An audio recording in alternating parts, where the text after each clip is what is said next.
पुराने समय की बात है। एक गुरुकुल के आचार्य अपने एक शिष्य की सेवा भावना से बहुत प्रभावित हुए। शिक्षा पूरी होने के बाद शिष्य को विदा करने का समय आया। तब गुरु ने शिष्य को आशीर्वाद के रूप में एक ऐसा दर्पण दिया जिसमें व्यक्ति के मन के छिपे हुए भाव दिखाई देते थे। शिष्य उस दर्पण को पाकर बहुत प्रसन्न हुआ। शिष्य ने परीक्षा लेने के लिए दर्पण का मुंह सबसे पहले गुरु जी की ओर ही कर दिया। शिष्य ने दर्पण में देखा कि उसके गुरु जी के मन में मोह, अहंकार, क्रोध आदि बुरी बातें हैं। यह देखकर शिष्य को दुख हुआ, क्योंकि वह अपने गुरु जी को सभी बुराइयों से रहित समझता था।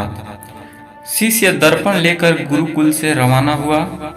उसने अपने मित्रों और परिचितों के सामने दर्पण रखकर परीक्षा ली। शिष्य को सभी के मन में कोई न कोई बुराई दिखाई दी। उसने अपने माता पिता की भी दर्पण से परीक्षा ली। माता पिता के मन में भी उसे कुछ बुराइयां दिखाई दी। यह देखकर शिष्य को बहुत दुख हुआ और इसके बाद वह एक बार फिर गुरुकुल पहुंचा। गुरुकुल में शिष्य ने गुरु जी से कहा कि गुरुदेव, मैंने इस दर्पण की मदद से देखा है कि सभी के मन में कुछ न कुछ बुराई जरूर है। तब गुरु जी ने दर्पण का रुख शिष्य की ओर कर दिया।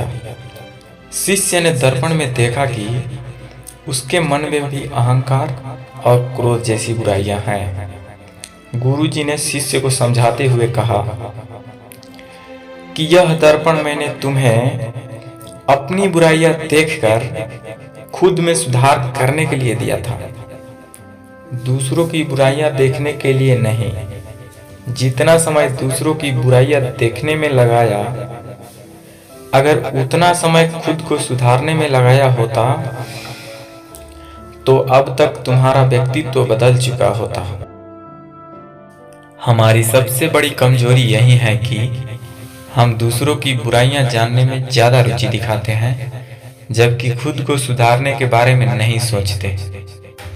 हमें दूसरों की बुराइयों को नहीं, बल्कि खुद की बुराइयों को खोजकर सुधारना चाहिए, तभी जीवन सुखी हो सकता है।